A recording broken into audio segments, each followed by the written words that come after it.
할보리 언덕의 주님의 십자가, 우리 찬양 들으시고 우리 강의 시작하도록 합니다.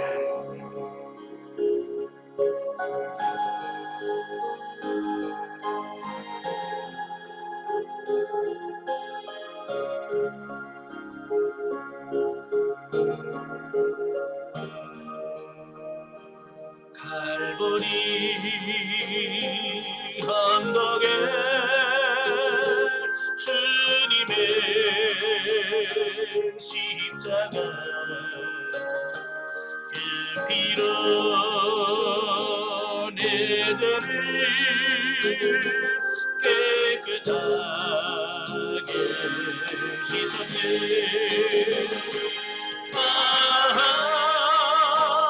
생명의 꽃 이 앞에 열매 맺었네. 나는 다시 태어났네. 그 이름 생명나무라. 지나온 인생길 부끄러운 뿐이지만 주님의 은혜로 감사만이 넘치네.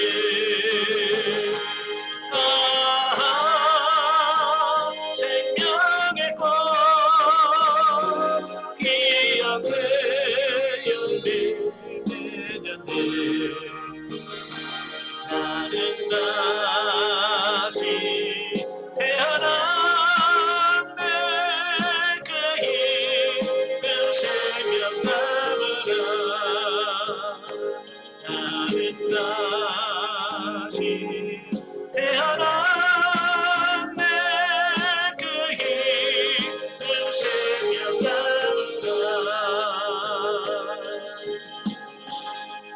아멘. 기도하겠습니다. 은혜로우신 아버지 감사합니다. 오늘도 귀한 시간 허락해 주시고 우리에게 말씀을 같이 상고할 수 있도록 은혜 베푸시니 감사합니다. 이 말씀을 잘 기억하고 깨달아서 정말로 구속의 원리를 정확하게 이해하고 예수 그리스도를 섬겨가는 우리 모두가 될 수 있도록 도와주시옵소서. 시동을 주님께 맡겨오며 예수님의 이름으로 감사하며 기도합나이다. 아멘. 예, 이 시간에는 41페이지입니다. 41페이지 보시면 11장이 나오게 되어지는데요. 11장은 정결한 동물과 부정한 동물에 대한 말씀을 하고 있어요. 그러니까 레위기 1장부터 11장까지는 이스라엘이 그 언약 백성으로서 하나님과 맺은 언약 관계를 유지하기 위한 종교 의식법을 다루고 있어요. 그러니까 하나님과 언약 관계를 유지하기 위해서 종교적으로 어떻게 해야 되느냐. 그 다음에 11장부터 이 시간 살펴볼 15장까지는 이스라엘이 언약 백성으로서 하나님과 맺은 언약 관계를 유지하기 위한 일상생활 속에서의 정결법에 대해서 말씀해 주고 있어요. 그러니까 하나님과 관계는 종교적으로도 해야 되지만 일상 삶 속에, 일상생활 속에서도 하나님과의 관계가 좋아야 된다. 바로 이 말씀을 하고 있는 거예요. 그 중에서 11장은 우리 사람 중에서 제일 중요한 게 뭐예요? 먹고 사는 거, 그잖아요. 먹는 거 어쩌면 제일 중요하죠. 그래서 먹는 것 가지고 어떻게 우리가 하나님 앞에 바르게 살 거냐 라고 하는 부분을 말씀해 주고 있어요. 자, 그 중에서 1절부터 8절인 정한 짐승과 부정한 짐승에 대해서 말씀해 줘요. 지금은 뭐 아무거나 먹어도 되지만 구약시대는 예수님이 십자가를 지시기 전까지만 해도 이스라엘은 먹어야 될 것과 먹지 말아야 될 것에 대한 분명한 기준이 있었어요. 특별히 이제 짐승 중에서는 두 가지만 먹을 수 있어요. 두 가지 조건을 갖춘 거. 첫째는 뭐냐면 발의 굽이 갈라져야 한다. 이 발의 굽이 갈라진다는 것은 그 발이 두 쪽으로 이렇게 나눠져야 돼요. 소발이라든지 이런 발이 두 갈로 이렇게 염소, 양처럼 두 갈로 갈라져야 되고, 두 번째는 되새김질을 하는 것. 되새김질을 할 수 있는 이 짐승만 먹을 수 있어요. 그러니까 돼지 같은 경우는 쪽발이 됐죠. 그런데 되새김질을 못해요. 그래서 돼지는 부정한 짐승이라서 구약시대는 먹으면 안 됩니다. 예. 또 낙타나 이런 것도 갈라졌는데도 불구하고 되새김질하지 못하는 이런 짐승은 못 먹어요. 예. 되새김질을 해도 굽이 갈라져 있지 않기 때문에 그건 또 못 먹습니다. 부정한 짐승으로 돼요. 자, 그러면 자, 왜 하나님께서 굳이 그렇게 먹는 것 먹지 말 것을 이렇게 구분시켜 주셨나라고 하는 거죠. 이제 그게 중요한 거죠. 예, 이유가 있어요. 세 가지 이유인데요. 첫째는 위생적인 목적.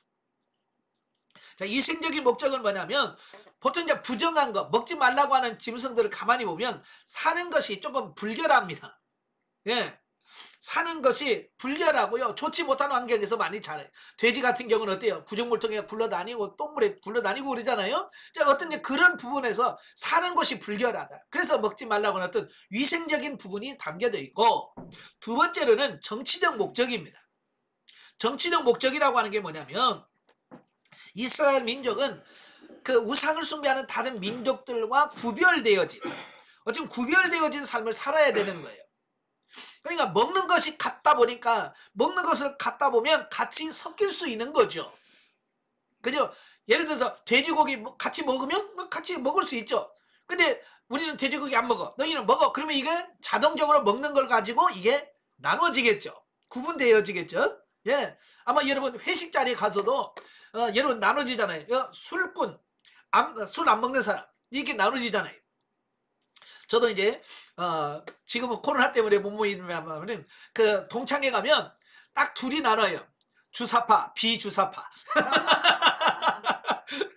그러니까 술 먹는 친구는 저쪽으로, 안 먹는 친구는 이쪽으로. 저는 이제 술 안 먹는 친구 그쪽에 앉아 있으면 아이고 목사님 옆으로 가야지 그런 통장들이 와요. 좀 더 권사님, 교회 권사님들, 장로님들, 안수집사들이거든요. 친구들 중에. 예? 그러면 이제 그 팀은 여기 모여서 이제 동창회 한다고 모여가지고 교회 어떠냐, 신앙이 어떠냐 얘기하고, 저쪽에서는 야 먹어, 저 마셔 막 그러면서 하고 이게 나눠지잖아요. 그래 먹는 거 가지고 이렇게 구별된다는 거예요. 그러니까 먹는 것과 안 먹는 걸 가지고 이렇게 구분시켜 주려고 하는 정치적 의도가 있고요. 세 번째로는 종교적 목적이 있습니다. 종교적 목적은 뭐냐면 정하고 부정한 이런 짐승들을 구별해 줌을 통해서 덕과 악, 선과 악에 대한 이런 부분들을 구분하려고 하는 어떤 신학적 의미와 교훈을 내포하고 있다라고 하는 겁니다. 네. 그래서 이렇게 위생적인 목적, 정치적인 목적, 또 종교적인 이런 목적들을 가지고 있다라고 하는 겁니다. 그래서 오늘날 저와 여러분들이 예수를 믿고 하나님의 자녀가 됐잖아요. 이게 자녀가 됐다면 우리가 해야 될 것과 해서는 말아야 될 것에 대한 명확한 구분이 있어야 된다는 거예요. 그죠? 아까 전에 시간에 말씀드렸지만 예수 믿는다고 하면서 구분이 안 되는 거예요. 너 교회 다녀? 그럼 뭐 다른 게 뭐 있냐? 친구들이 그러면 교회 다니면 똑같이 우리하고 술 먹고 담배 피우고 그럼 뭐냐? 이러냐? 왜냐? 구분이 안 되기 때문에 그런 거거든요. 이게 명확하게 구분이 돼야 되는데 이 구분되어지지 않으면 문제가 생기는 거예요. 그래서 여러분들은 하나님을 믿는 백성으로서 명확한 구분이 있어야 돼요.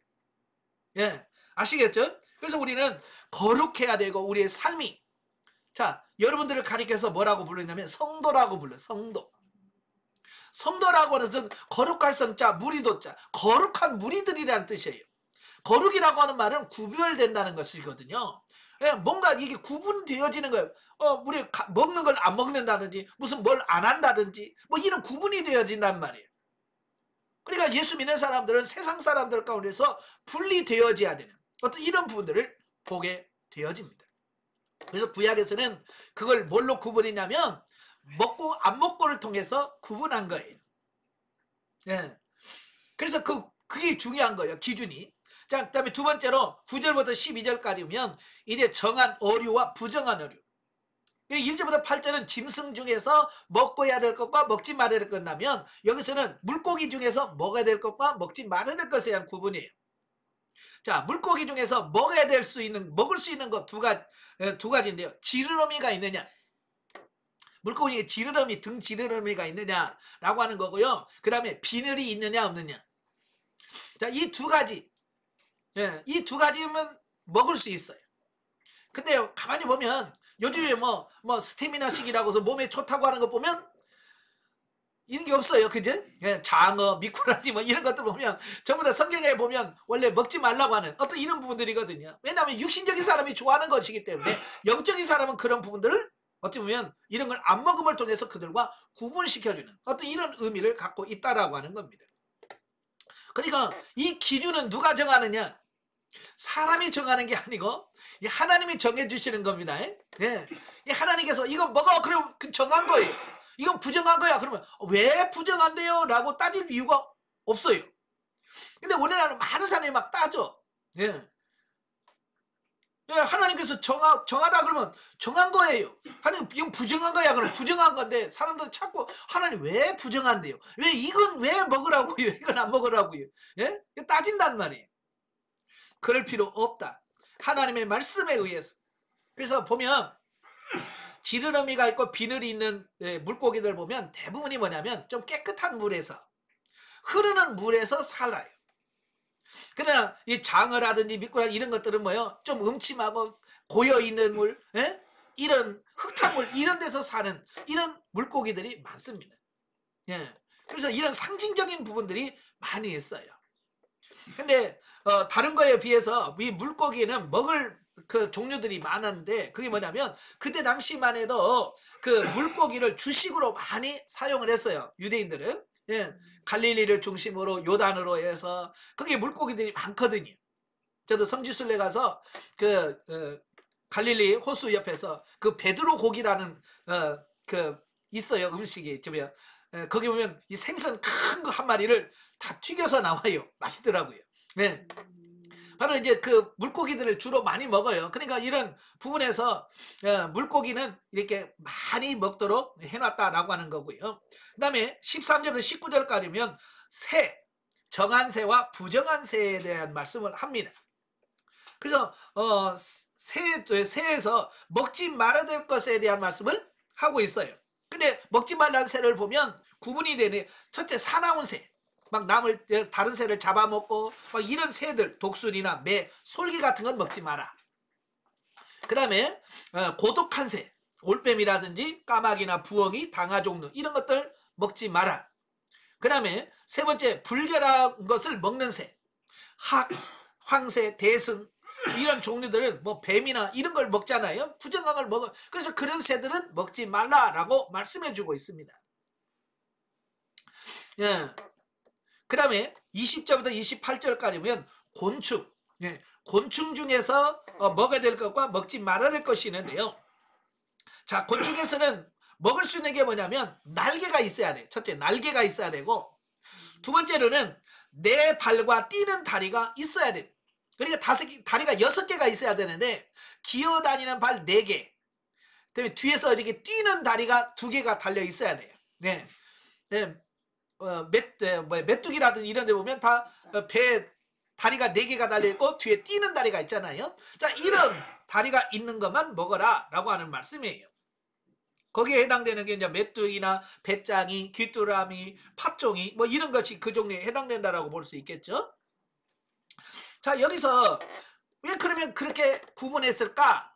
보면 생태적 특성상 땅에 기어 다니기만 하지 않고 뛸 수 있는 기능을 갖고 있다는 점에서 이 세상의 삶에 미래를 두지 않고 하늘의 소망을 둔 신자의 삶을 상징하기 때문이다.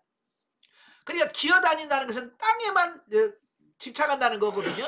근데 땅에만 집착하지 아니고 난다, 뛴다는 것은 하늘에다 소망을 둔다라는 의미를 갖고 있어요. 이런 상징적 의미가 있는 거예요. 그래서 저와 여러분들이 땅의 것만 관심을 갖고 살면 안 돼요. 아시겠죠? 우리는 땅에 살지만 하늘의 소망을 두고 하늘을 바라보면서 사는 저와 여러분이 돼야 된다. 이걸 말씀해 주고 있어요. 자, 한편 하나님께서 정결 예법을 상세하게 가르치신 이유는 이게 중요한 거예요. 왜 이렇게 이런 걸 구분해서 말씀하느냐? 외적 성결을 통하여 궁극적으로 내적 성결에 힘쓰도록 유도하기 위해서는, 여기 밑줄을 치셔야 돼요. 왜 이렇게 복잡하게 먹으라 말으라 이런 걸 하냐면 바로 이런 외적 성결, 먹느냐 안 먹느냐라고는 외적인 거잖아요. 이 외적인 성결을 통해서 결국 내적 성결을 힘쓰도록 유도하려고 하시는 목적이 있더라는 거예요. 그러니까 외적인 것이 흔들리면 내적인 것도 같이 흔들리게 돼 있습니다. 자, 예를 들어서 이런 거예요. 나 믿음 좋아, 나 신앙 좋아 라고 하면서 맨날 술 먹어. 예, 그런 분들이 있어요. 예. 근데 여러분, 술 먹고 마시고 막 이렇게 흥청망청 하는 것이 어쩌면 자기 내적 신앙과 믿음을 키울 수 있어요? 유지할 수 있어요? 못하죠.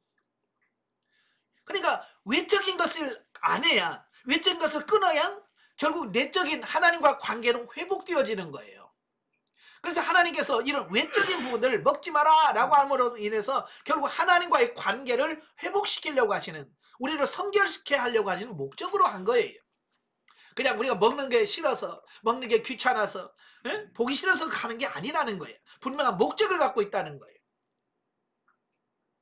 그 다음에 29절에서 47절까지면 땅에 기는 것, 땅에 기어다니는 것들이 많이 있잖아요. 자, 그 중에서 우리가 먹어서는 안 되는 부분들이 있어요. 땅에 기는 것 중에 발이 있음에도 불구하고 땅에 기어다니는 것, 도마뱀 같은 거, 분명히 다리가 있죠. 근데 땅에 기어다녀. 그 다음에 발이 없이 기어다니는 거, 뱀 종류. 자, 이런 것들은 먹지 말라는, 부정하다는 거예요. 왜냐? 첫째, 그러한 것들이 하늘 대신에 땅, 즉 세속적인 것에 더 관심을 갖고 사는 사악한 자들을 상징한다. 아까 그랬죠. 메뚜기나 이런 거 보면 땅에 기어다니는, 땅만 관심이 있으면 안 된다고 말한 것처럼, 땅만 기어다니는, 땅에만 세속적인 것만 관심을 갖고 사는 사람들을 상징한다, 그 말이에요. 그 다음에 배로 기어다니는 것은 뱀이 받은 저주로서 뱀과 인간 사이에 적대 관계가 형성되어 있기 때문이다. 즉 배로 땅에 기어다니는 것은 하나님을 대적하는 사단의 세력을 상징한다. 그죠? 뱀은 사단의 세력을 상징합니다. 물론 그 뱀이 사단은 아니에요.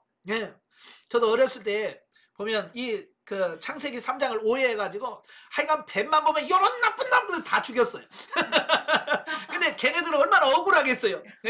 나는 안 그랬는데. 그죠? 그 뱀하고 다른데 우리는 어렸을 때 그게 이해가 안 되잖아요. 그냥 뱀은 나 나쁜 거다 그래서 막 죽이고 그랬거든요. 그러면 안 됩니다. 그 뱀하고 이 뱀하고 틀려요. 단지 상징하는 게, 뱀은 사단을 상징한다는 거예요. 네. 자, 그래서 자, 그 밑에 중요한 한편, 자, 여기가 중요한 거예요. 한편 이와 같은 정과 부정에 관한 율법의 규정에도 불구하고 신약 시대에는 이러한 규정이 폐지되었다. 이게 중요한 거예요. 지금 이것은 다 어디까지 해당되냐면 예수님께서 십자가를 못 박혀 죽기 이전 구약 시대에 해당되는 말씀이에요. 근데 오늘도 가끔 보면 아이고 그거 먹지 말라고 그랬는데 그러면서 돼지고기 먹으면서 아이고 이거 성경에서 먹지 말라고 그랬는데 그러면서 이렇게 먹는, 그런 거 없어요. 지금은 그런 규정 없습니다. 지금도 뭐 추어탕 먹으면서 아이고 이거 비성경적인데 그럴 필요 없어요. 그냥 마음껏 드시면 돼요. 또 어떤 분은 아유 성경에서 피 먹지 말라고 해서 나 안 먹어요. 뭐 이런 사람이 있단 말이에요. 선지국 드셔도 괜찮습니다. 왜? 예수 그리스도 통해서 이미 이건 다 성취된 거예요.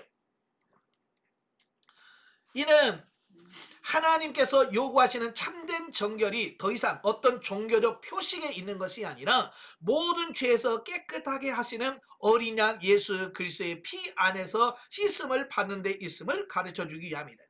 지금은 우리가 자신이 정결하게 되고 깨끗하게 되는 방법은 내가 뭐 먹고 안 먹고서가 아니라 예수 그리스도의 보혈을 내가 믿느냐 안 믿느냐.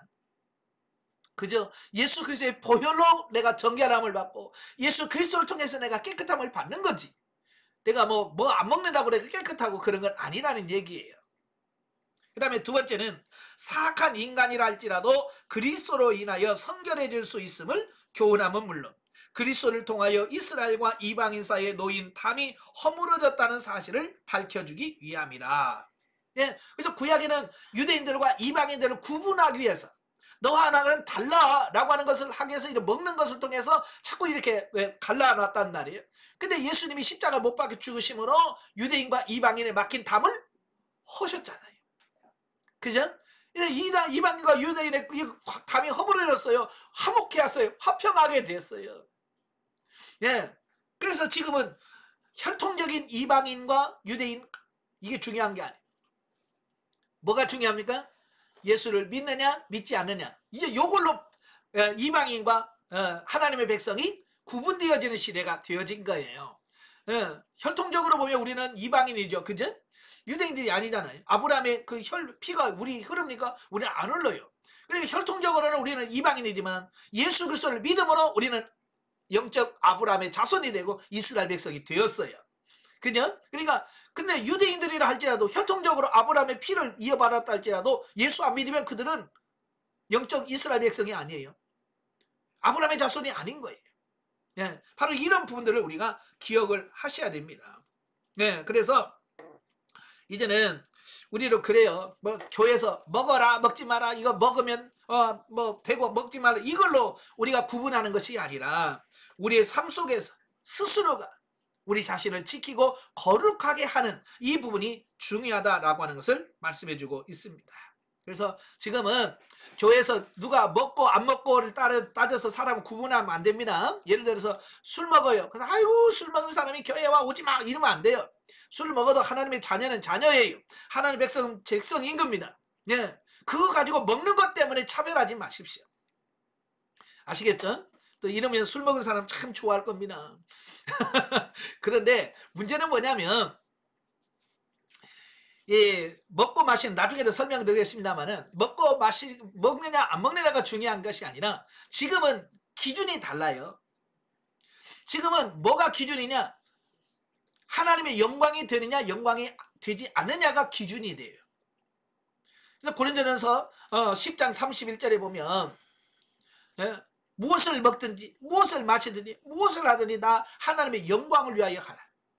그래서 내가 해서 영광이 된다 그러면 하도 되고 영광이 안 된다 그러면 해서는 안 되는 겁니다.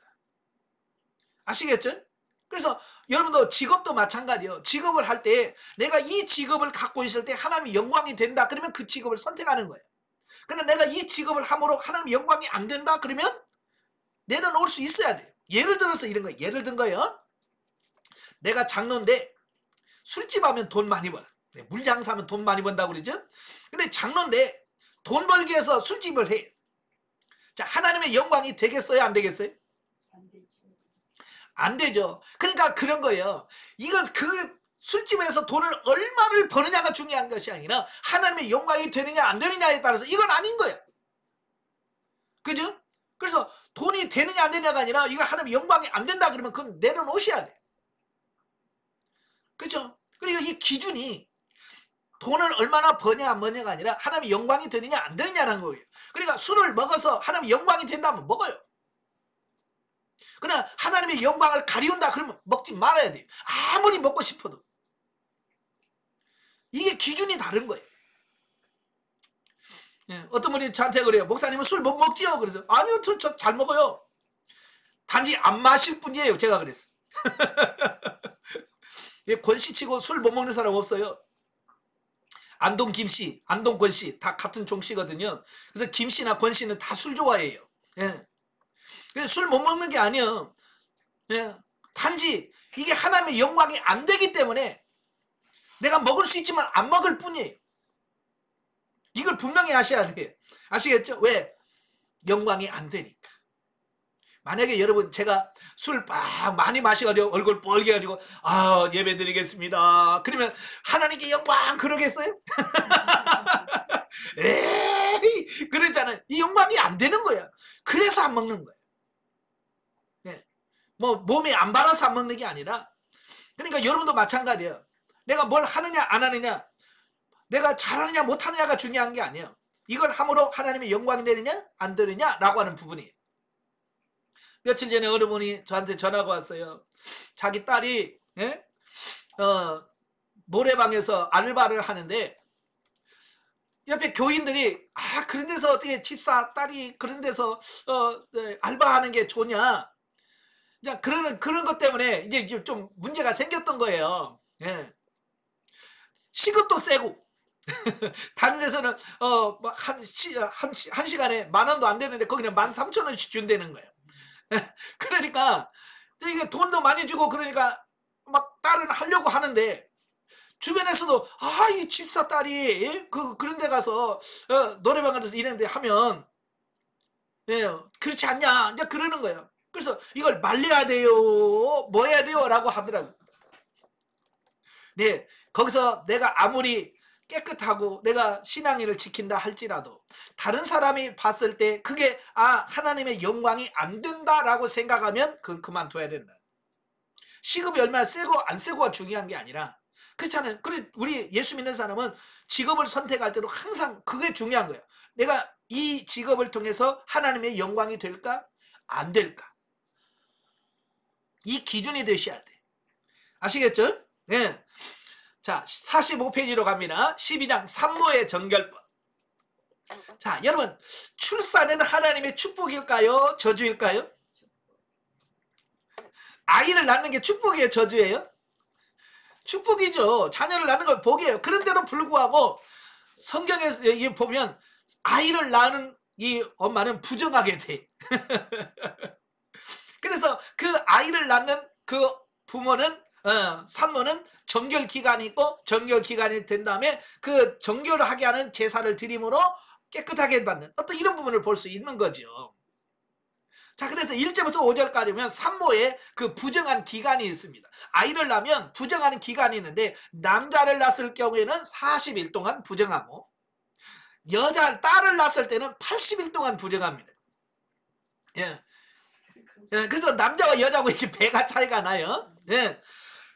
그래서 어떤 의사들은 이걸 연구해 보니까 남자를 낳고 그 엄마의 피가 깨끗해지고 다시 원상태로 돌아가는데 40일 걸린다, 여자는 80일 걸린다, 이런 의미가 그렇게 해석을 하는 사람도 있습니다만은, 여기서는 어떤 그런 의미가 아니라, 왜 아이를 낳는 것은 축복인데 왜 이런 걸 해야 되느냐라고 하는, 부정한 기간을 두고 하느냐라고 하는 부분이에요.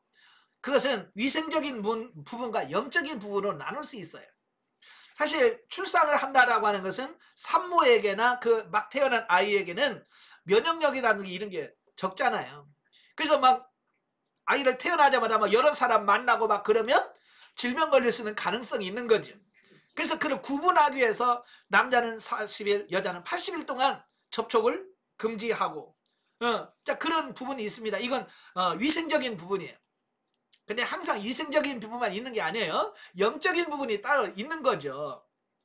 영적인 부분은 뭐냐면, 우리 사람은 태어나면서부터 부정한 존재라는 사실을 인식시켜 주려고 하는 부분이에요.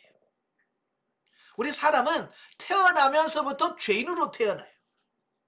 그죠? 그래서 모세가 다윗이 그렇잖아요. 내가 죄악 중에 출생하였고, 예?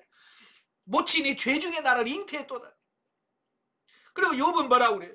예? 하나님 앞에 사람이 어찌 의롭다며 부녀에게서 난 자가 어찌 깨끗하다고 하랴. 예? 사람은 태어나는 그 순간부터 죄인으로 태어나는 거예요. 그래서 부정하다라고 표현하는 겁니다. 예.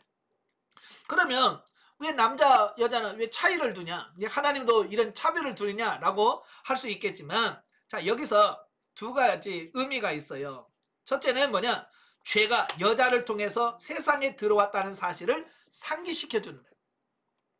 창세기 3장에 보면 뱀이 누구를 유혹합니까? 네, 여자인 하와를 유혹하잖아요. 그래서 하와가 따먹고 그걸 남편에게는 주니까 남자도 먹었어요. 이 죄가 여자로부터 들어왔다. 자, 이런 걸 기억하도록 하기 위해서 여자와 남자의 차이를 두었다라고 하는 부분이고요. 또 하나는 유대인들이 간절하게 열망했던 임마누엘의 앞길을 예비하고 평탄케 할 남자아이를 낳는 복된 특권을 예시해줬다는 것을 강조합니다. 그러니까 메시아가 남자를 통해서 온다라고 하는 어떤 메시아 사상을 거기서 심어주려고 하는 이런 의미가 담겨져 있더라라고 하는 겁니다. 예. 아시겠죠? 그러니까 이런 의미들을 가지고 있는 거예요. 그러니까 이런 의미들을 알 때 아하 깨달을 수 있는, 이걸 모르면 하나님은 왜 남녀 차별을 하십니까? 이러면 남녀 평등인데 이러면서 자꾸 그걸로 접근하려고 하는데, 그게 아니라 의미, 왜 하나님께서 그렇게 하셨나, 이걸 아는 게 중요한 거예요. 아시겠죠? 자, 그 다음에 6절부터 8절 보면 산모의 정결법입니다. 그러니까 해산한 여인이 부정한 기간이 지났다고 해서 그냥 저절로 깨끗해지는 게 아니라 그걸 내가 하나님 앞에 거룩하게 되었다는 의식을 통해서 그가 깨끗함을 받게 되어지는 거거든요. 예. 그래서 정결 기간이 차면 남자 아이를 낳았을 때는 40일, 여자 아이를 낳았을 때는 80일 동안의 정결 기간이에요. 그 기간이 지나면 이제 그 아이와 산모는 어디로 가냐면 성전으로 가요. 성전으로 가서 번제와 속죄제를 드려요. 예. 번제와 속죄제를 드려요. 그러면서 번제는 무슨 의미냐?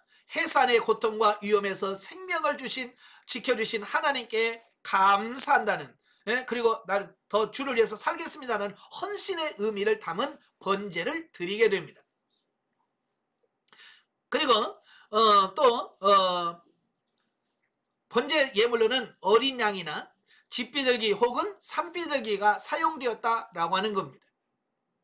이건 번제에서도 우리가 가르쳤지만 왜 비둘기 이런 새를 드리게 하느냐? 예, 가난한 사람들, 네, 가난한 사람들도 하나님께 번제를 드릴 수 있도록 하려고 하는 차원에서 그래요.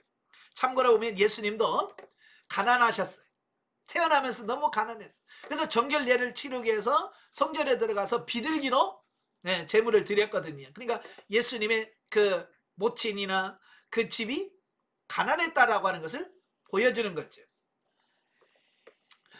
자, 이렇게 정결 의식에 반드시 필요한 속죄제는 빈부의 격차에 관계없이 동일하게 산비둘기나 집비둘기로 사용하도록 했습니다. 이는 감사의 예물에는 비록 그 형편에 따라서 차이가 있을 수 있지만 속죄를 위한 대속의 제물에는 차별이 있을 수 없음을 나타낸다는 겁니다. 마찬가지로 죄인이 속죄함을 얻기 위해서는 반드시 예수 그리스도의 보혈이 필요하다는 거예요. 예, 그러니까 돈이 많다고 예수 그리스도의 피가 필요 없고, 많이 필요하고, 뭐 가난하다고 적게 필요하고 이게 아니라 모든 사람 있고 없고를 떠나서 우리 우리 모든 사람이 하나님의 의롭다함을 받는 예수 그리스도의 보혈은 또 동일하다라고 하는 사실을 보여주려고 하는 겁니다. 자, 영적 이해를 보죠. 자, 여기서 출산한 여인이 부정하다라고 말씀하고 정상적인 부부관계 역시 하나님 앞에 부정하다라고 말합니다. 이것은 하나님 앞에서는 인간의 모든 삶이 죄악이라는 것을 말씀하고 있는 것이다. 예, 그러니까 우리 인간은 그 사는 자체가 다 부정한 거예요. 죄악이에요. 그래서 중세에 수도원에 들어가서 영성을 했던 분들이 뭐라고 고백하냐면 숨 쉬는 것 자체가 죄다. 네, 숨 쉬는 것 자체가 죄다 그랬어. 자, 숨을 쉬어 이게 공기가 들어오잖아요. 들어와 이 죄된 몸에 들어왔다가 나가면 죄가 묻어서 나가는 거예요. 그래서 숨 쉬는 것 자체가 죄다라고 고백을 할 만큼, 예, 우리 사람은 죄인이라는 사실을 인식을 하고 있습니다. 즉 육신의 욕망과 감정을 따라서 행하는 모든 것이 죄악이라는 뜻이며 예수 그리스도 안에서 합당한 결혼은 진리 안에서 거룩한 사랑으로 함께 세워져 가기 위하여 아내와 남편의 역할을 하는 것이다 라고 하는 부분입니다. 예. 자, 13장으로 가지요. 이제 13장은 인체 나병 진단 규례 및 의복 나병 규례에 대한 말씀을 합니다. 옛날에는 예전 성경에는 문둥병이라고 기록이 돼 있잖아요. 예, 문둥병이라고 기록되어 있어. 근데 지금은 개역 개정판에는 나병으로 이렇게 돼 있죠. 이제 문둥병에는 그 나병을 좀 무시하는 이런 언어가 담겨져 있기 때문에 근데 인격적으로 이게 무시하면 안 된다라고 하는 차원에서 이제 문둥병이라고 하지 않고 나병이라고 그래요. 근데 저는 이제 예전 성경을 하도 오래 쓰다 보니까 입에 익숙해요. 저도 모르는 사이에 그냥 나병이라고 해야 돼. 자꾸 문둥병이라고 나와. 예. 그래서 이 교재를 쓸 때도 나병이라고 써야 되는데 어쨌든 나도 모르는 사이에 문둥병이라고 써놨어.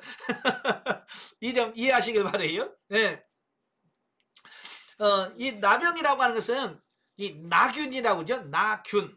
예. 나라고는 균이 우리 피부에 들어와서 우리 몸에 피부병을 일으키는 이런 병을 나병이라고 말합니다. 그래서 이 피부병에 대한 부분인데요. 이 나병은 어찌 보면 질병이라고 하는 질병 차원에서 접근하지 않습니다. 질병이라고 하는 것에 접근하기보다는 정함, 불결함, 부정함 여기서 접근을 해요. 만약에 여러분 이 질병적인 차원에서 접근했다고 한다면 이 나병 환자의 그 구분을 누가 해야 되냐면 의사가 해야 되거든요. 그렇죠? 나병이 이건 나병이에요. 이건 치유가 됐어요. 이거 의사가 판단을 해야 되는데 이 나병만큼은요 의사가 그걸 이야기하는 게 아니라 제사장이 분별을 해요. 자, 이걸 잘 기억하셔야 돼요. 일반 병이라면 일반 질병이라면 의사가 해야 되죠. 근데 이 나병만큼은 의사가 하는 것이 아니라 제사장한테 가서 제사장한테 검사 받고 제사장이 이건 나병이야 그러면 나병이 이건 나병에서 나왔네 그러면 정결례하고 들어오고 이 기준이 제사장이라고 하는 거예요. 이건 무슨 말이냐? 이 나병은 특별한 여러 질병 중에서 종교적 의미가 매우 강하다라고 하는 의미를 말씀해 주고 있는 거예요.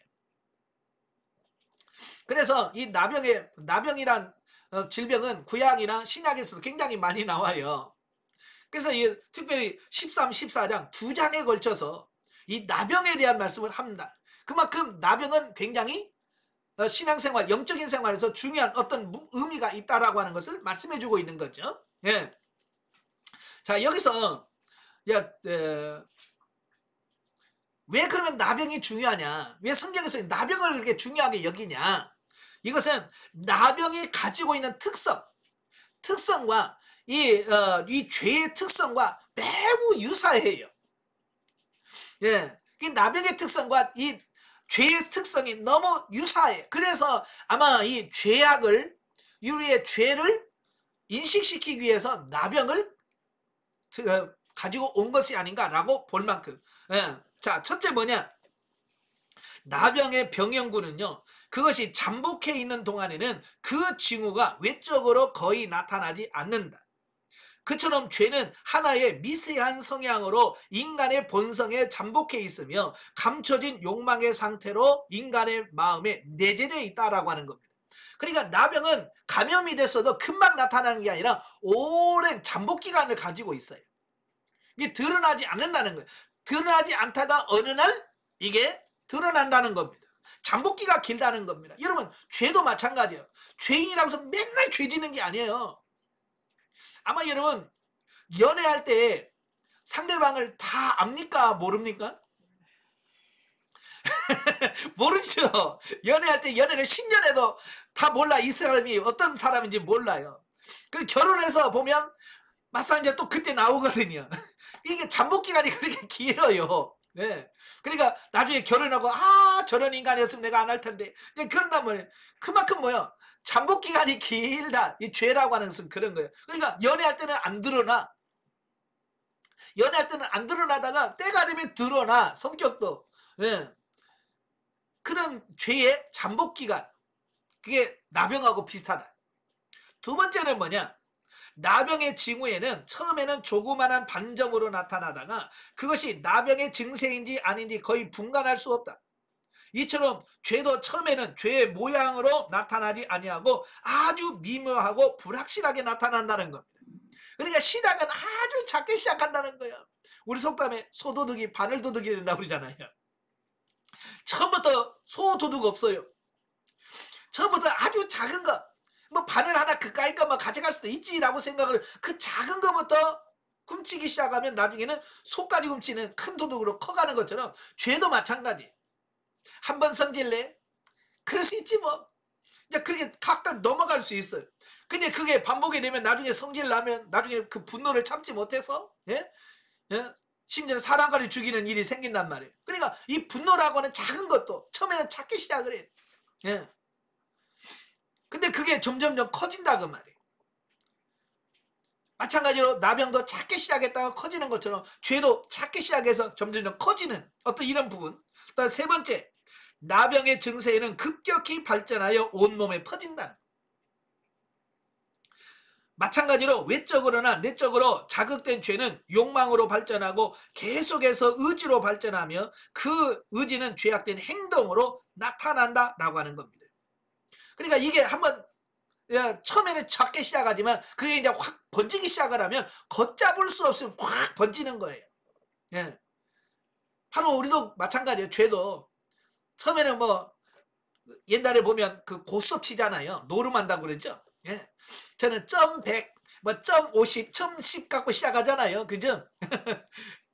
근데 나중에 점점 커져. 그래서 이제 점 10,000원, 점 100,000원 막 이렇게 커진단 말이에요. 이게 이런 특성이 있는데, 그래 이게 갑자기 커질 수 있다는 겁니다. 그 다음에 4번, 나병은 그 초기 단계에서부터 마지막 단계에 이르기까지 매우 혐오스럽다. 마찬가지로 죄는 그 형태에 있어서 하나님과 인간에게 혐오스러운 것이다. 예, 나병도 나중에 확 번지면요, 정말 사람 보기가 참 어려울 만큼 그게 양태가 어려워지는 이런 분들을 봐요. 혹시 여러분 나병 환자들 보셨어요? 예, 저는 치유되신 분들은 봤거든요. 제가 인천에서 목회를 할 때 그 청농 농원이라고 하는 농원이 있어요. 그 옛날에 나병 환자촌이라고 그러잖아요. 남환자촌이라고 그래서 그 사람들만 이렇게 모아놔서 촌을 구성했어요. 그래서 그 사람 닭 키우고 돼지 기르고 그래서 살았던 그런 공동체가 그 모여 있는 동네가 있었어요. 이제 그분들은 이제 약 먹고 해서 이제 다 낙주는 없어요. 그냥 옛날 알았던 흔적들은 그대로 남아 있어요. 이제 그런 교회가 있는데 그 교회가 저희 시찰이라서 가끔 그 교회 시찰 모임을 갑니다. 처음에 갔는데 이 장로님이 일어나고서 아유 목사님 어서 오세요 그러는데 막 손도 이렇게 막 오래졌지, 얼굴도 막 찌그러졌지, 막 그래서 처음에는 뭐야 깜짝 놀랐어요. 처음에는 어이구 야 이거 없는 거 아니야? 라고 하는 생각도 들더라고요. 근데 그분들은 다 나으신 분들, 치유가 다 되셨은 분들이에요. 그런데도 그냥 얼뜻 볼 때 그게 쉽게 접근할 수 없는 그런 혐오감을 줄 수 있는 모습을 갖고 있는 것처럼 이 죄라고 하는 것도 그런 혐오감을 줄 수 있다라고 하는 거예요. 자, 그 다음에 5번째, 나병은 전염성이 강하여 그 주위 사람들을 감염시킬 수 있는 이 위험성이 크다는 겁니다. 그래서 나병 환자들은 옛날부터 격리를 시켰잖아요. 제일 유명한 것이 소록도잖아요. 소록도. 예? 나병 환자 하면 제일 아픔이 많은 것이 소록도예요. 저도 이제 안 가봤습니다만은, 예전에 그 소록도에 가면, 소록도 하면 나병 환자 촌이라고 그러던 그런 게 우리 안에 있잖아요. 예? 그런 것처럼 저도 어렸을 때 보니까 어느 날 그 병원 차라고죠. 삐용삐용 하고 오더니 저 옆 동네에 있는 나이 좀 있는 처녀를 그냥 그 차에다 싣고 가버리는 거예요. 우리는 몰랐죠. 뭐 어렸으니까. 왜 갈 때 나병 환자래. 그러면서 저는 어렸을 때 보면 그냥 발견했다 그러면 바로 그럼 부모도 몰라요. 어디로 갔는지도 몰라요. 그 나라에서 그렇게 왜 그럴까요? 전염성이 강하니까. 그걸 격리시키는 차원에서 그런 거죠. 지금은 이제 인격적인 분은 그렇게 못하죠. 그냥 예전에는 다 그랬어요. 왜?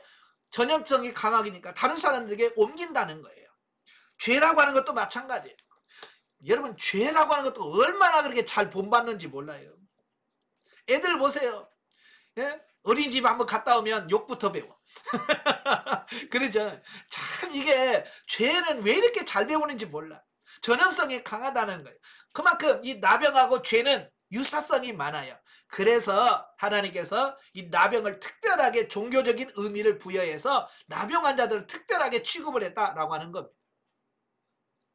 자, 18절에서 37절에 보면 그 나병이 어디서부터 생기느냐. 그래서 종기, 화상, 모발, 나병, 진단, 규례. 그러니까 보면은 피부에 종기가 생겼다가 나은 뒤에 발생하는 의심스러운 증세에 관한 판별법과 피부를 대었다가 화상을 입었다가 나은 후에 발생하는 의심스러운 증세에 대한 판별법, 그 다음에 머리나 수염 등에 나타나는 의심스러운 증세에 대한 판별법에 대한 기술입니다. 자, 여기서 본문에 밝혀주는 것 같이 나병은 종종 다른 일로 손상되거나 약해진 환부 또는 이미 치유된 환부에서 발생하는 경우가 있었다라고 하는 겁니다. 종종 불에 데웠다가 나왔어. 근데 그 연약한 부분에서 다시 나병이 생길 가능성이 크다는 거예요. 자, 이건 무엇을 의미하느냐? 여기 보니까 우리는 허물을 고친 사람이라 할지라도 옛 허물로 인하여 자기도 모르는 사이에 범죄로 다시 타락할 수 있다는 점을 교훈해주고 있다라고 하는 겁니다. 이건 종교적으로 뭐냐면 내가 한번 죄를 짓고 회개했어요. 내가 이러면 안 되지라고 회개했지만 다시 그 사람이 죄를 빠져 들어갈 수 있는 가능성이 크다라고 하는 겁니다. 사람들 그러잖아요. 잘못해서 교도소 들어가서 손 씻었다고 그러잖아요. 이래 나는 절대 나는 안 할 거야. 손 씻었다는 표현을 씁니다. 그런데요, 얼마 후에 또 죄를 짓는 걸 많이 보잖아요. 이건요, 한번 죄 짓던 사람은 쉽게 빠져들어간다. 여러분도 그걸 여기서 의미하고 있는 겁니다.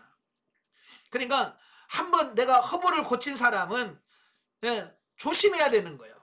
왜? 다시 죄를 지을 수 있는 가능성이 크기 때문에 그렇습니다. 그래서 사도 바울은 뭐라고 그래요? 유혹의 욕심을 따라 썩어져가는 구습을 쫓는 옛사람을 완전히 벗어버리고, 그걸 벗어버려야지. 그걸 안 버리면 또 우리가 죄 지을 수 있다는 얘기예요.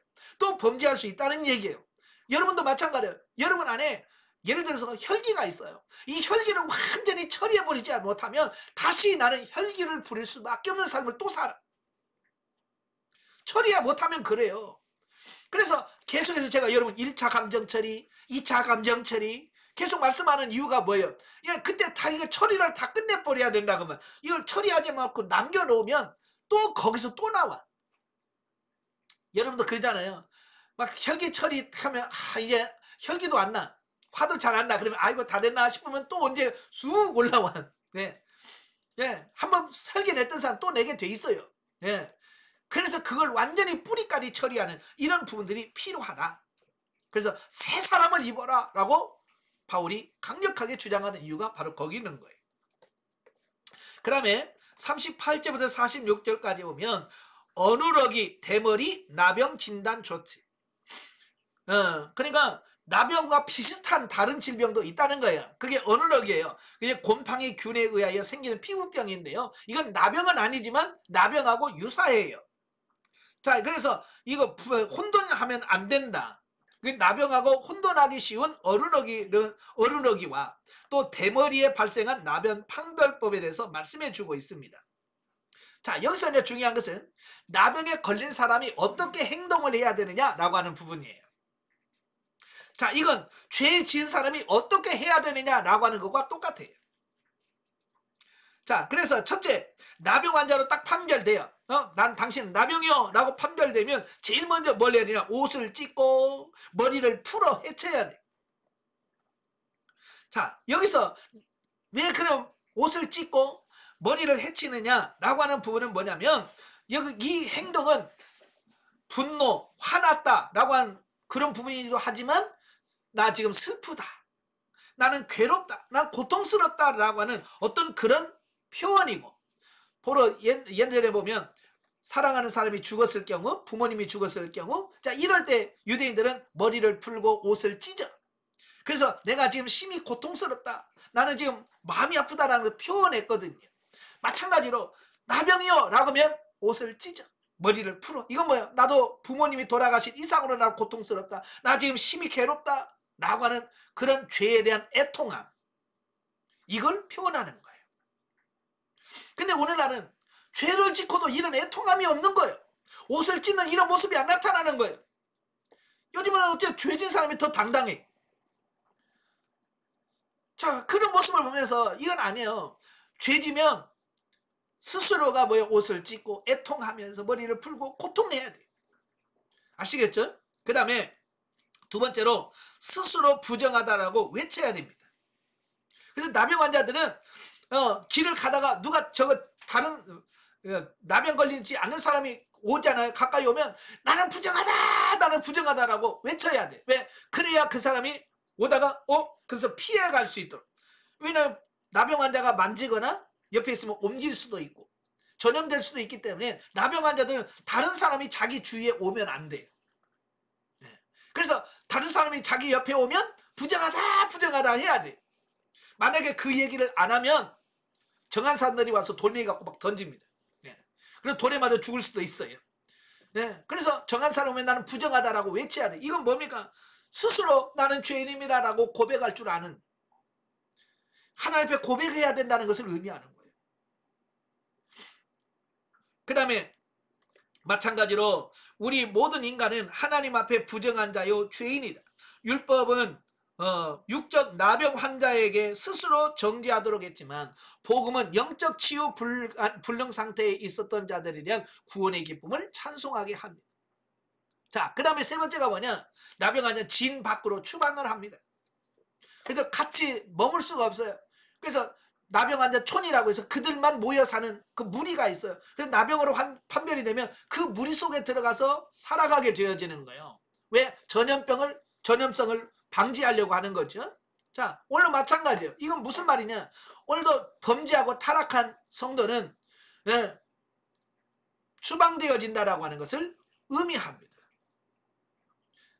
그래서 우리가 저와 여러분이 추방되지 않으려면 항상 거룩함, 성결함을 유지해야 된다라고 하는 것을 기억하십시오. 아시겠죠? 자, 그 다음에 47절부터 59절이면 의복에 발생한 문둥병. 그 문둥병이 사람의 피부에만 생기는 것이 아니고 입는 옷에도 나병이 걸린다는 거예요. 자, 그럴 때는 어떻게 해야 되느냐?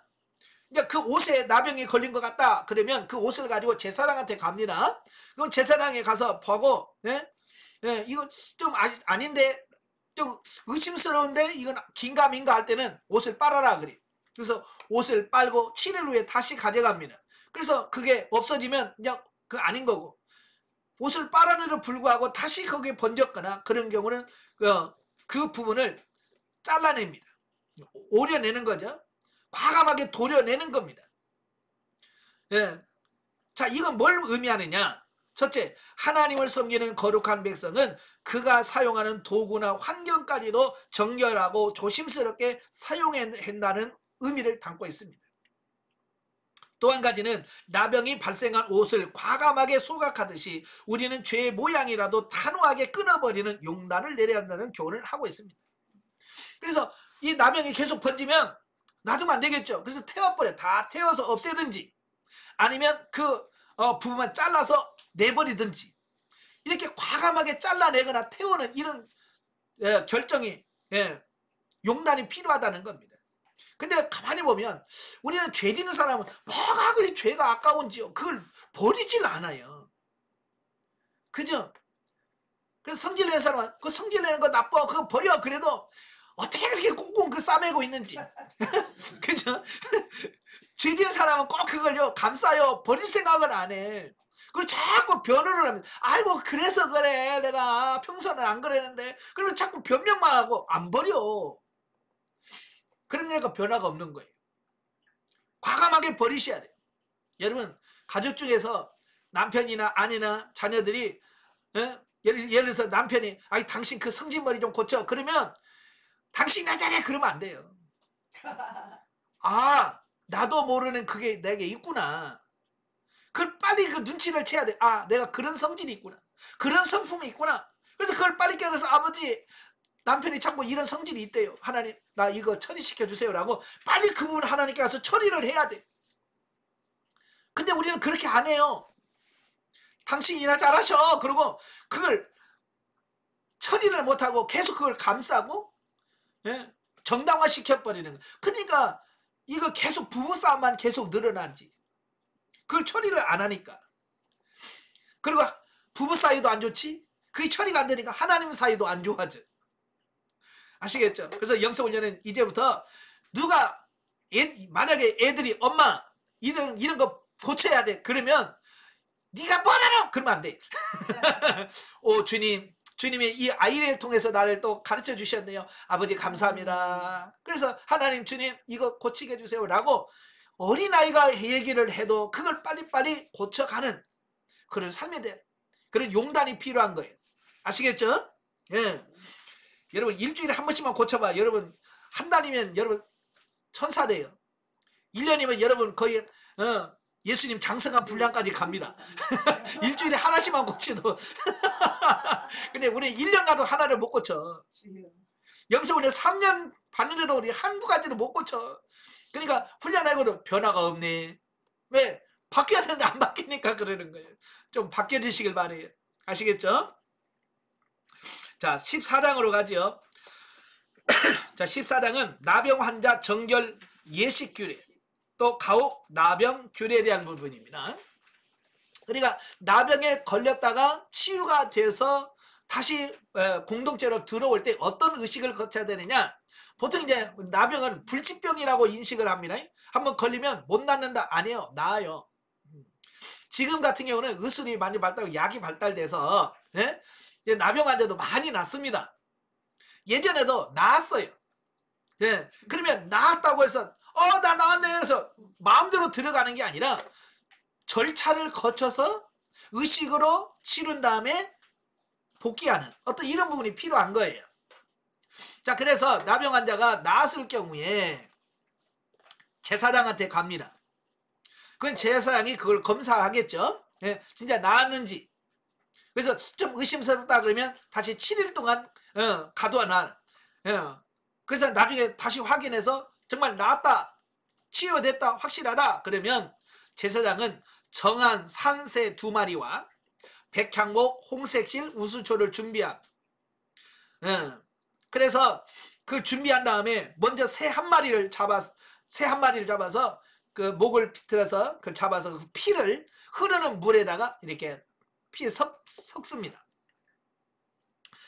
그리고 다른 한 마리, 살아있는 2마리인데 한 마리는 살려둔 채로 있죠. 그래서 다른 새는 산채로 우슬초와 함께 백향목에 홍색실로 묶어 흐르는 물에서 잡은 새의 피에 적셔 나병에게 정결함을 입는 자에게 7번 뿌린 후에 날려보냅니다. 이 새 한 마리는 저기다가 한 마리 잡았잖아요. 그 피 받은 물로 그 문둥병, 나병을 걸렸다가 나은 사람한테 7번 뿌리는 겁니다. 이렇게 7번 뿌린 다음에 그 살아있는 새 한 마리는 날려보내는 겁니다. 왜? 이 사람에 내렸던 저주를 다 날려보낸다라고 하는 그런 상징적 의미가 있어요. 자, 여기서 이제 중요한 게 의미가 있다고 그랬잖아요. 그래서 흐르는 물은 뭘 상징하느냐? 생명을 상징합니다. 생명. 흐르는 물은 생명을 상징하고, 그러면 한 마리 죽은 새의 피는 뭐냐? 이건 속죄해 주신 그리스도의 보혈을 상징합니다. 보혈의 피. 그다음에 질그릇은 뭐냐? 깨질 수밖에 없는 인간의 연약함의 존재임에도 불구하고 생명의 복음을 간직하고 있는 인간을 상징합니다. 그래서 우리는 질그릇이요, 질그릇에 보배를 담았다 그랬잖아요. 보배가 예수 그리스도고 우리는 깨지기 쉬운 연약한 육체를 가진 인간에 불과하다라고 하는 것을 질그릇으로 비유하고요. 그 다음에 물이 흐르는 데서 피를 7번 뿌린다고 그랬잖아요. 자, 7번 뿌린 것은 인간의 죄를 씻어주기 위하여 흘리신 그리스도의 물과 피를 상징을 합니다. 그 다음에 백향목은 뭐예요? 백향목은 건강의 회복과 영생을 상징하고, 홍색실은 혈색의 회복과 그리스도의 피로 말미암은 구원을 상징하고, 우슬초는 죄로부터 정결함과 향기로운 그리스도의 생활을 의미하고, 그리고 죽은 새와 노인 새는 죄를 위하여 죽으신 그리스도와 의를 위하여 다시 부활하신 그리스도를 상징하는 겁니다.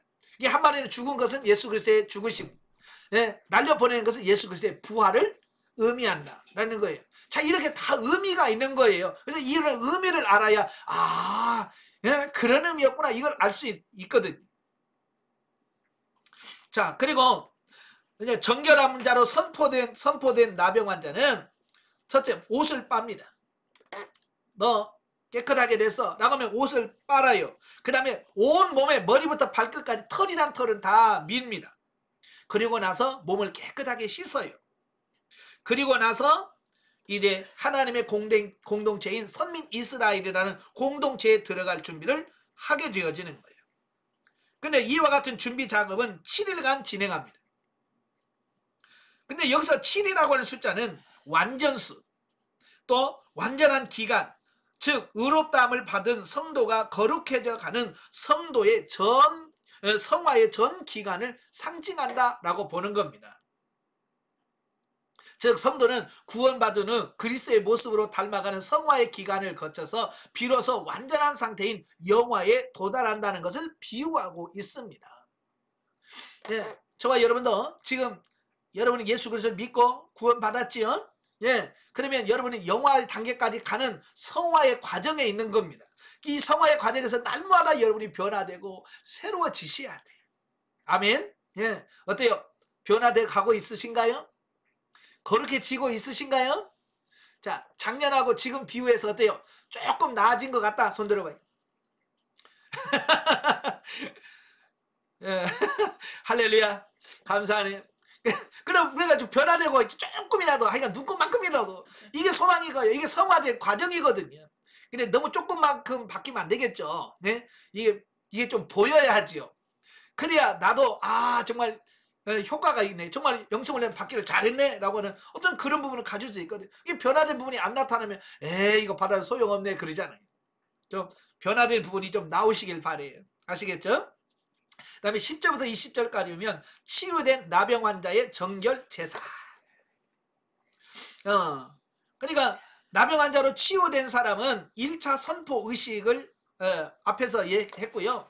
자, 8일 후가 되면 그는 부정함을 씻게 하여 2차 정결 예식을 또 합니다.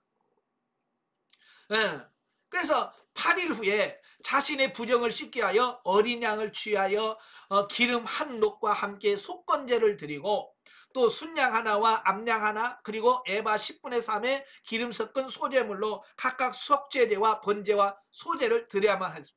그러니까 7일 동안에 그 흐르는 물 이렇게 해서 그걸 하고 나서 8일째 되는 날에는 어린 순양 또 소제 또 순양 하나 암양 하나 속죄제와 속건제로 드리고 자 이런 제사를 통해서 온전해질 수 있다라고 하는 겁니다.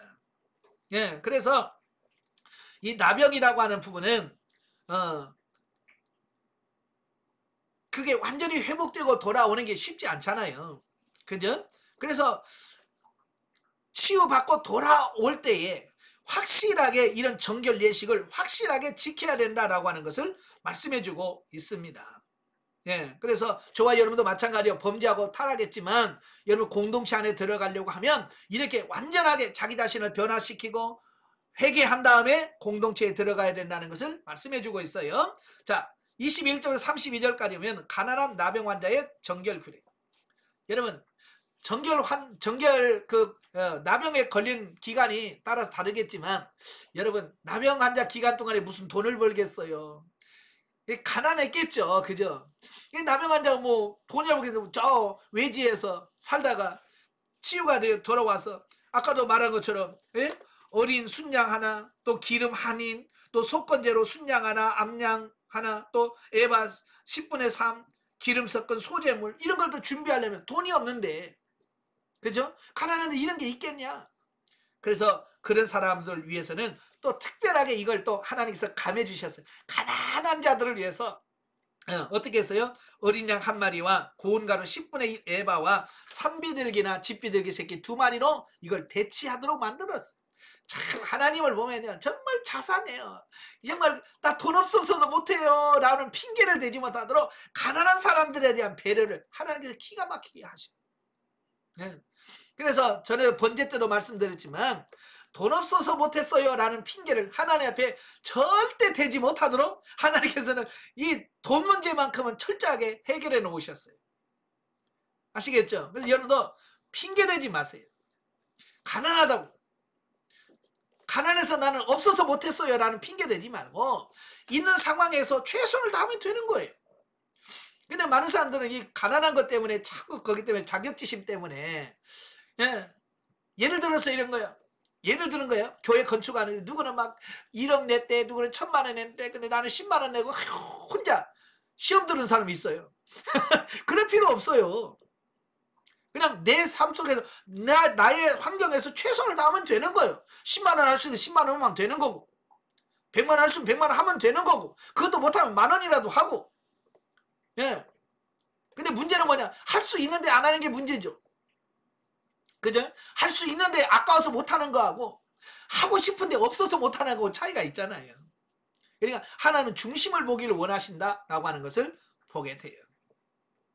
자, 33절에서 57절에 보면 이 나병이 집에도 생겨요. 가옥. 예. 사람의 글도 생기고 옷에도 생기고 사람이 사는 집에도 생기더라 그 말이에요. 그 집에 생겼을 때는 어떻게 할 거냐라는 절차가 33절에서 57절에 나온다라고 하는 겁니다.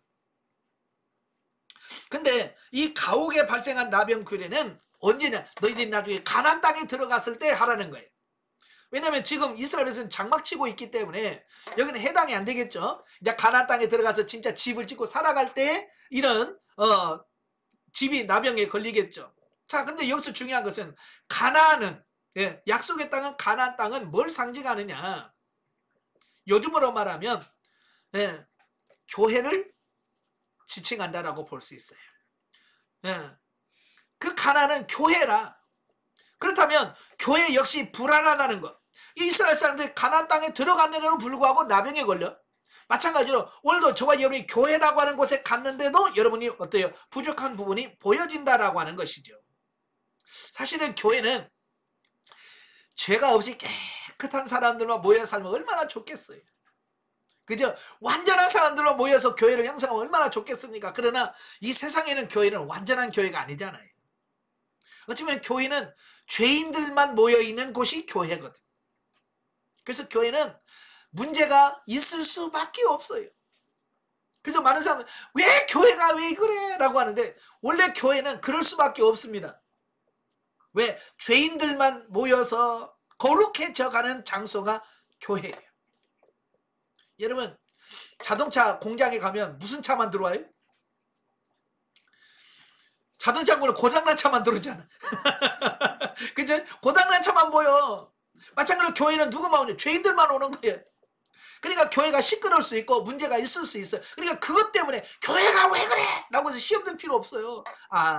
이런 존재들이 와서 자동차 공장에 보면 막 깨지고 찌그러지고 막 그런 차들이 와서 어때요? 수리기간을 거쳐서 나갈 때 보면 깨끗하게 나가잖아.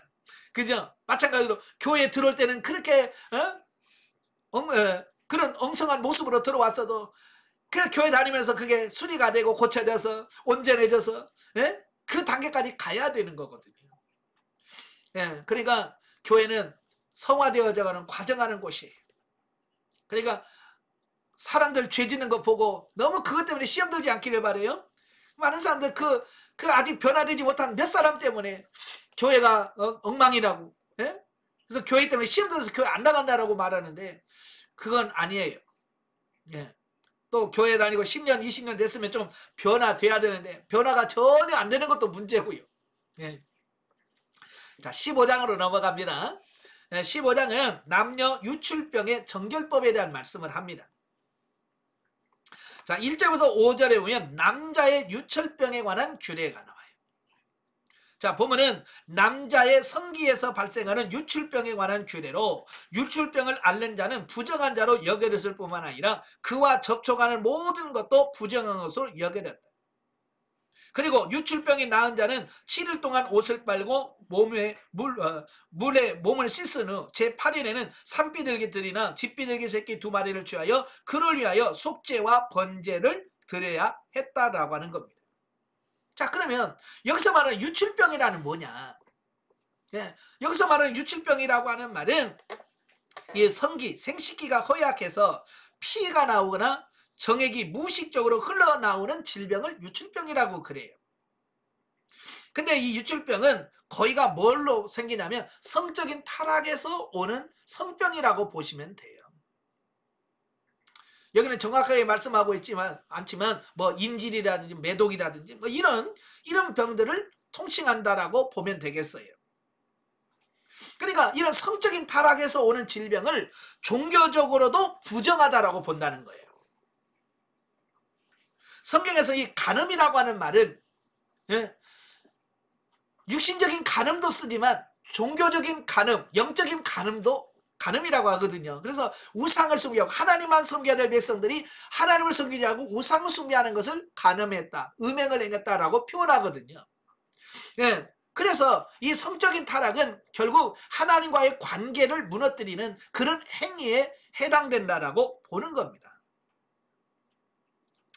자, 그래서 그 이유는 뭐냐? 첫째, 남자의 성기에서 발생하는 유출은 일반적으로 방탕하고 부정한 성생활에서 기인한 것으로, 예.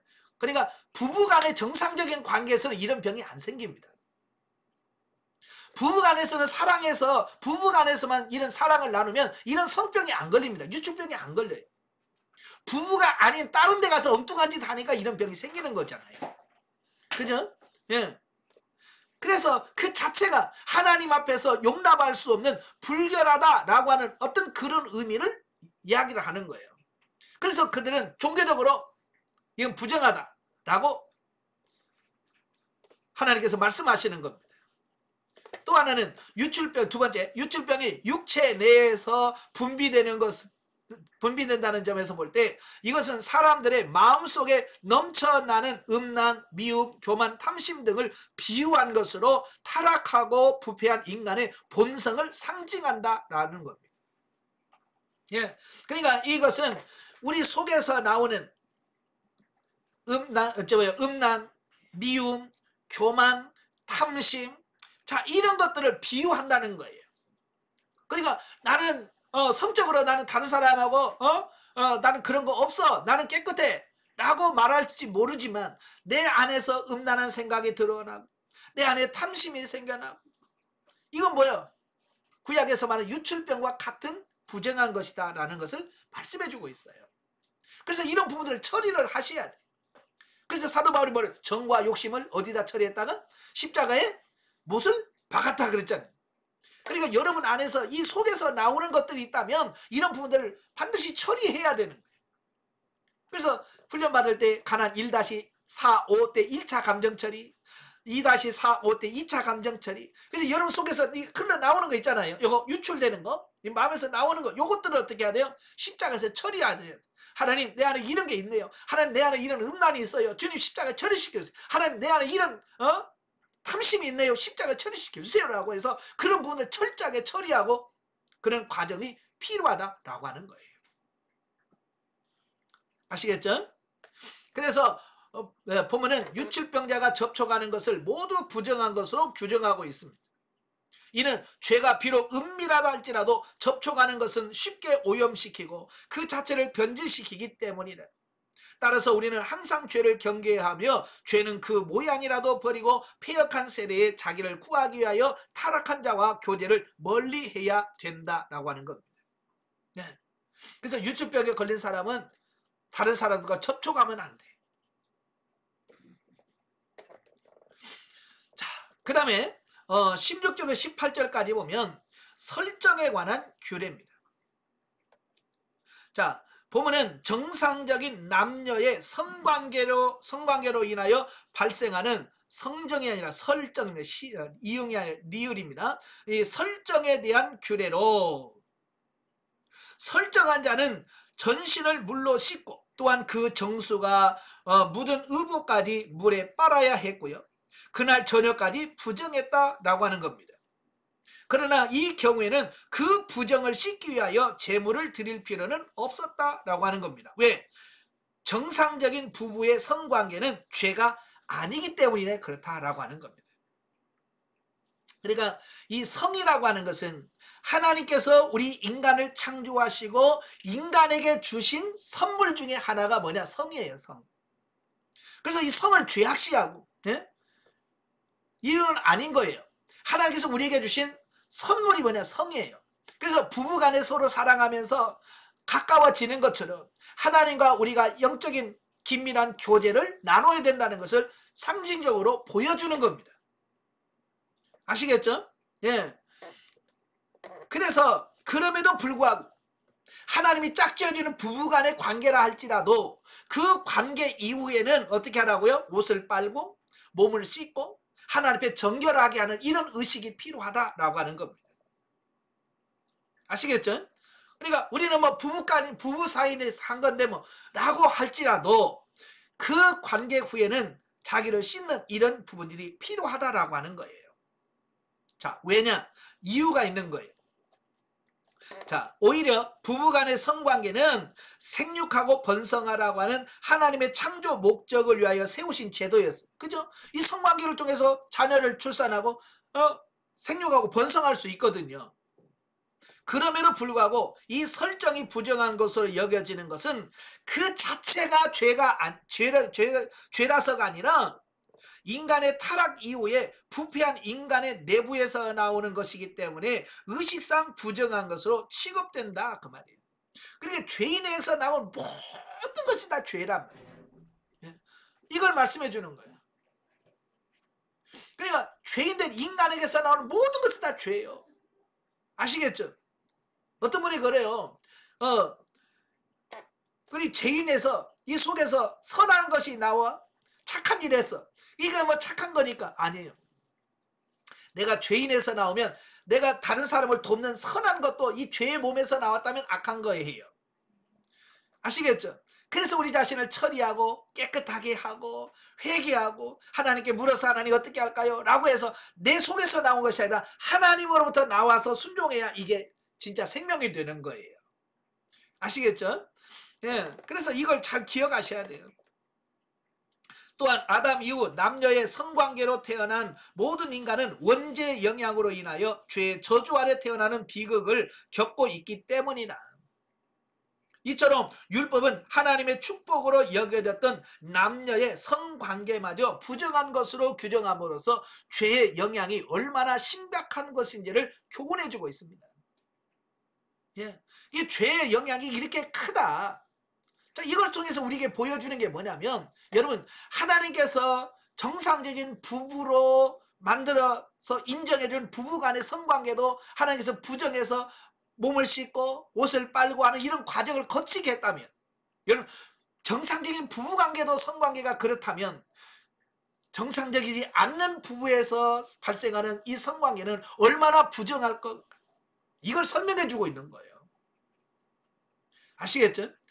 여러분 성적인 개방이 너무 일어나서 그냥 그게 아무렇지도 않은 것처럼 아니 그런 걸 못하는 사람은 어떻게 바보 등신처럼 취급하는 세상 같아요. 그래서 능력이 있으면 많은 여자 거느리고 많은 남자와 관계 이게 능력이라고 생각하는 시대가 사는 그건 아닌 거예요. 하나님은 그걸 절대로 원치 않습니다. 세상이 아무리 그렇게 변해도 우리는 그러면 안 돼. 왜? 우리는 하나님 앞에서 하는 사람이잖아요. 그죠? 저와 여러분은 사람들이 뭘 의식하냐 하나님 앞에서 하나님이 인정하지 않으니까 우리는 그런 삶을 살지 않고 내 자신을 정결하게 유지하는 이 부분이 필요하다라고 하는 부분이에요. 아시겠죠? 자, 마지막으로 19절부터 33절까지 보면 남자의 유출만 있는 게 아니라 여성의 유출도 있더라는 거예요. 그래서 보면은 여인에게 있을 수 있는 유출에 관한 규례인데요. 자, 여인에게는 두 가지 유출이 있어요.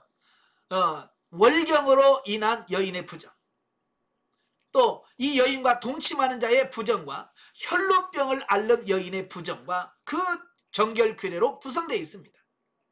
자, 여기서 여성의 월경이 일반적인 생리 현상임에도 불구하고 부정한 것으로 규정한 것은 생리가 해산의 저주와 관련된 것이기 때문이고, 예, 그러니까 뭐 정상적인 건강한 여성이라면 한 달에 한 번씩 할 수밖에 없죠. 이건 생리적인 거죠. 이건 안 하고 싶다고 해서 안 하고 싶다고 하고 그런 건 아니잖아요. 건강한 여성이라면 월경을 매달 하게 돼 있어. 이건 생리적인 거예요. 그럼에도 불구하고 내가 어쩔 수 없는 정상적인 어떤 그런 부분이라 할지라도 그 부분에 대해서는 하나님 앞에 부정하다는 거예요. 왜? 그래서 창세기 3장 16절에 보면 여성이 하나님께 먹지 말라고 하는 선악을 알게 하는 열매를 따먹었잖아요. 그때 하나님께서 뭐라고 했어요? 여자를 징계하시면서 잉태하는 고통이 있을 것이다.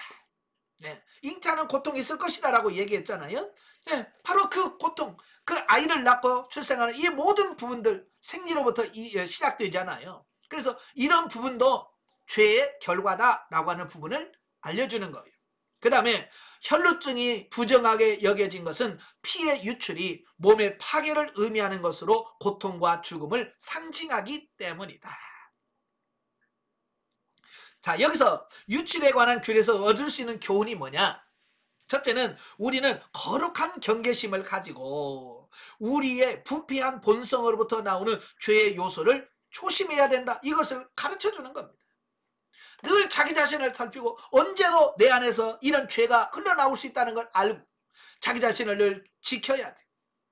사람은 자만할 사람은 없어. 나는 아니겠지. 나는 절대로 아닐 거야 라고 자신할 수 있는 사람 있어요? 사실 저도 자신 없거든요. 저도 자신이 없기 때문에 늘 하나님 앞에서 주님 오늘도 하나님이 지켜줘야 됩니다. 새벽마다 하나님 앞에 오늘도 하나님께 나를 보호하시고 하나님이 내 생각과 내 마음을 지켜주셔야지. 그렇지 않으면 나도 오늘 죄질 수밖에 없습니다. 하나님 나를 지켜주세요라고 기도할 수밖에 없는 거예요.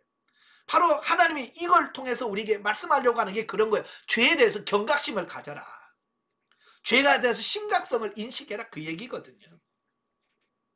두 번째로는 하나님께서는 우리의 몸과 마음이 부패하여 더러워져 그 생명이 끊어져야 함에도 불구하고 그 부정함을 씻어주기 위하여 은혜로운 준비를 해주셨다는 거예요. 그것이 레위기 전반에 물과 피로 대비되어 나타나는 그리스도의 대속으로 나옵니다. 예.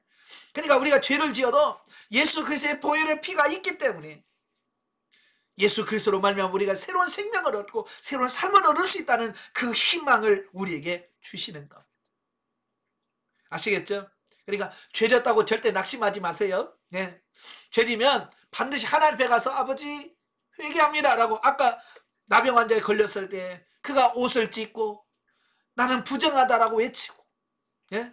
그렇게 했던 것처럼 우리도 하나님 앞에서 나는 죄인입니다 라고 고백하고 회개함으로 정결함을 얻어서 하나님 앞에서 인정받을 수 있는 그런 성도가 되시기를 주님으로 축원합니다. 기도하겠습니다.